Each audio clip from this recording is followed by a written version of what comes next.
Well, Kari Shalom everyone, and welcome to the Christ Laboratory, a place of minds and lives transformations in order to live a better life according to Christ our Lord.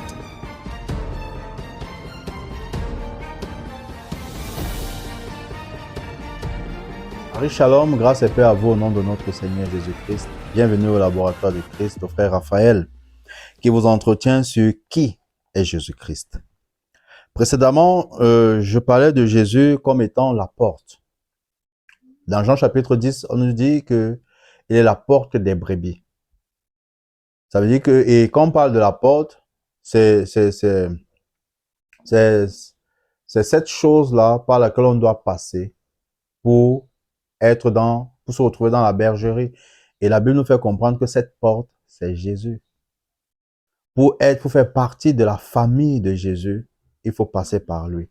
Et passer par lui, c'est l'accepter, c'est lui ouvrir ton cœur et le recevoir dans ton cœur comme ton Seigneur et ton Sauveur. La Bible nous fait comprendre qu'il est également le bon berger. Je l'ai dit, le berger, c'est celui-là qui conduit le troupeau. Il a la tête pour montrer le chemin. Il montre le chemin au troupeau. Il sait quand est-ce qu'il faut nourrir le troupeau. Il sait quand est-ce qu'il faut abreuver le troupeau. Ce n'est pas le troupeau qui dit au berger quand nourrir, quand abreuver. Il protège le troupeau. Si un voleur arrive ou bien des mercenaires, il défend son troupeau. Vous voyez qu'avec ces quelques images, si nous nous projetons et que nous voyons Jésus comme ce bon berger, nous pouvons comprendre que Jésus sait prendre soin de nous.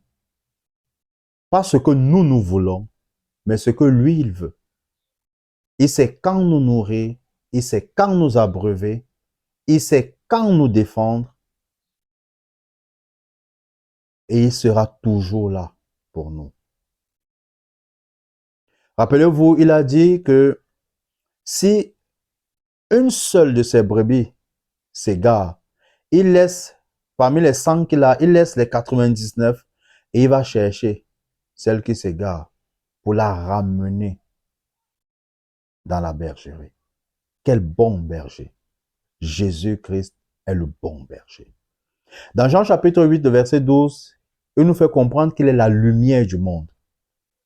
Et quand vous lisez Jean chapitre 1, la Bible nous fait comprendre que au commencement était la parole était avec Dieu, la parole était Dieu. Et que cette parole-là, en elle, il y avait la vie qui était la lumière du monde. Et que cette lumière-là éclaire tout homme. Voici, vous avez Jésus comme Seigneur, comme Sauveur. Si vous le reconnaissez, vous ne serez plus dans les ténèbres. Vous ne serez plus dans la confusion. Parce qu'il va vous éclairer. Il va vous montrer le chemin. Nous sommes d'accord que si vous vous retrouvez sur un lampadaire, il sera difficile qu'on vous attaque sur un lampadaire parce que tout le monde pourra voir que vous êtes attaqué. Mais si vous êtes dans les ténèbres, on peut vous attaquer facilement, vous faire du mal et fuir même parce que c'est les ténèbres. Jésus-Christ est la lumière. Jésus-Christ est la lumière qui éclaire, qui illumine. Dans Jean chapitre 14, le verset 6, Jésus-Christ dit à ses disciples qu'il est le chemin, la vérité et la vie.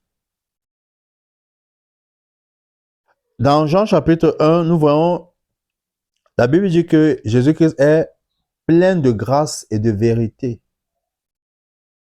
Il est la grâce de Dieu. Il est la vérité. Celui qui a Jésus-Christ a la vérité.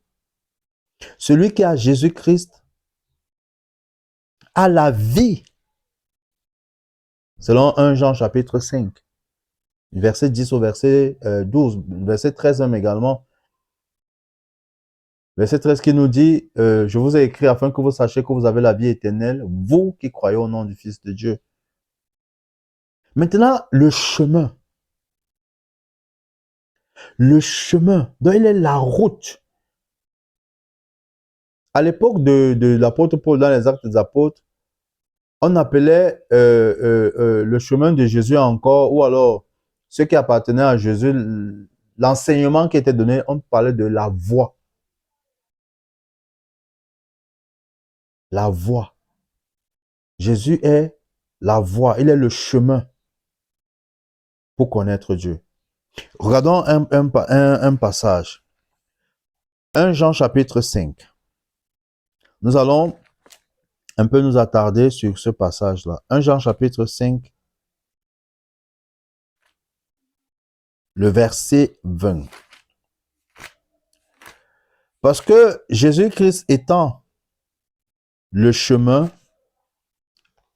qui nous mène au Père, en d'autres termes, Jésus-Christ est celui-là, non seulement qui nous amène au Père, mais également celui qui nous révèle le Père, celui qui nous fait connaître le Père. Nous ne pouvons pas connaître Dieu sans Jésus-Christ. Dans Jean chapitre 17, le verset 3, Jésus-Christ dit que la vie éternelle consiste en ce qu'ils te connaissent, toi le seul vrai Dieu, et celui que tu as envoyé, Jésus-Christ. La vie éternelle consiste en ce qu'ils te connaissent, toi le seul vrai Dieu, et Jésus-Christ, celui que tu as envoyé. Vous voyez, dans Jean chapitre 14, il dit aux disciples que celui qui m'a vu a vu le Père. Donc pour connaître le Père, nous devons recevoir Jésus-Christ et nous laisser enseigner par lui. Maintenant, si on vous posait la question de savoir si Adam n'avait pas péché, est-ce que Jésus serait toujours venu? Mais je pense qu'on a même déjà la réponse. Quand il dit « Je suis le chemin, la vérité et la vie », nul ne peut aller au Père sans passer par moi. En d'autres termes, comme je l'ai dit, c'est Jésus qui nous fait connaître le Père. Donc, si Adam n'avait même pas péché, Jésus qui serait toujours venu pour nous faire connaître le Père. Parce que sans lui, nous ne pouvons pas connaître le Père. Il serait toujours venu. 1 Jean chapitre 5, le verset 20. Je vais lire. Mais nous savons aussi que le Fils de Dieu est venu et qu'il nous a donné l'intelligence pour que nous connaissions le Dieu véritable.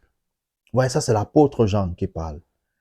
Il dit, nous savons aussi que le Fils de Dieu est venu et qu'il nous a donné l'intelligence pour que nous connaissions le Dieu véritable. Comment il nous a donné l'intelligence? Par le Saint-Esprit. Parce que c'est le Saint-Esprit qui nous donne, qui nous enseigne, qui nous capacite pour pouvoir comprendre les choses de Dieu. Et le Saint-Esprit est l'Esprit de Christ. Nous savons aussi que le Fils de Dieu est venu et qu'il nous a donné l'intelligence pour que nous connaissions le Dieu véritable. Donc Jésus est venu pour nous faire connaître le Dieu véritable. La suite. Ainsi, nous appartenons au Dieu véritable par notre union à son Fils Jésus-Christ. Vous voyez, nous appartenons au Dieu véritable par notre union à son Fils Jésus-Christ. Vous voyez, quand Jésus-Christ est mort, il est ressuscité, la Bible dit qu'il nous a réconciliés. Il nous a réconciliés.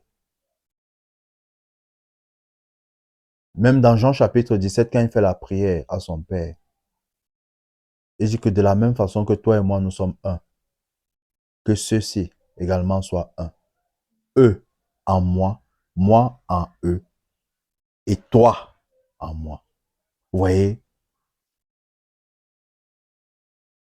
Inséparables, comme des siamois, inséparables. La Bible est claire.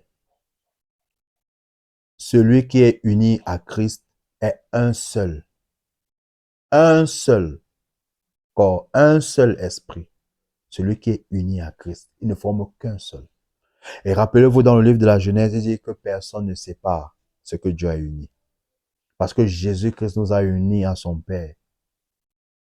Jésus-Christ nous a unis avec lui. Que personne ne sépare. Et on peut séparer. Et des prédicateurs peuvent séparer par leur message. Par leur message en appelant ceux qui ont accepté Christ. Ceux qui ont reçu Jésus-Christ comme leur Seigneur et Sauveur en les appelant des pécheurs. Sans le savoir inconsciemment, ils sont en train de vouloir séparer ce que Dieu a uni. En ne laissez à personne, vous qui avez reçu Jésus-Christ, vous séparer par la prédication, par l'enseignement. Parce que vous appartenez à Jésus-Christ. Jésus-Christ est venu pour nous faire connaître le véritable, le Dieu véritable. Ainsi, nous appartenons au Dieu véritable par notre union à son Fils Jésus-Christ. Ce Fils est lui-même le Dieu véritable et la vie éternelle. Alléluia. Ce Fils est lui-même le Dieu véritable et la vie éternelle. Jésus-Christ est Dieu. Jésus-Christ est Seigneur. Jésus-Christ est la vie éternelle. Jésus-Christ est le salut venu dans le monde, afin que tout homme soit sauvé. Jésus-Christ est l'agneau de Dieu immolé, l'agneau de Dieu qui a été donné en sacrifice. Et vous savez, qu'est-ce qui veut dire sacrifice? Sacrifice vient de ce qui est sacré. Une offrande sacrée, qui n'est pas ordinaire. Vous voyez, dans l'Ancien Testament, les sacrifices, c'était la préfiguration, c'était un présage du véritable sacrifice. Sacrifice veut dire une offrande sacrée, spéciale, particulière. Dieu a tant aimé le monde qu'il a donné son Fils unique. Il a donné tout ce qui lui était cher, afin que quiconque croit en lui ne périsse pas, mais qu'il ait la vie éternelle. Alors ne passez pas à côté d'un si grand salut. Si tu ne l'as pas encore, reçois-le dans ton cœur. Et ta vie ne sera plus jamais la même. Ne sera plus jamais la même. Ce Fils est lui-même le Dieu véritable et la vie éternelle. Que le Père Tout-Puissant par son Esprit Saint vous illumine, vous éclaire, vous accorde l'esprit de sagesse et de révélation dans la connaissance de sa parole, qu'il vous amène dans les profondeurs de sa connaissance, afin que vous connaissiez le Dieu véritable qu'il est, votre union avec lui par Jésus-Christ. Et pour ceux-là qui ne l'ont pas encore reçu, vous n'avez simplement qu'à reconnaître que Jésus-Christ est mort, il est ressuscité, il est assis à la droite de Dieu. L'apôtre Paul pouvait dire, si tu confesses de ta bouche le Seigneur Jésus, et si tu crois dans ton cœur que Dieu l'a ressuscité des morts, tu seras sauvé. Car c'est en croyant du cœur qu'on parvient à la justice, et c'est en confessant de la bouche qu'on parvient au salut. Si tu as fait cela, si tu as répété cela après moi, c'est dans Romains chapitre 10, verset 9. Bienvenue dans la famille de Dieu. Vous êtes bénis au nom de Jésus-Christ. Shalom.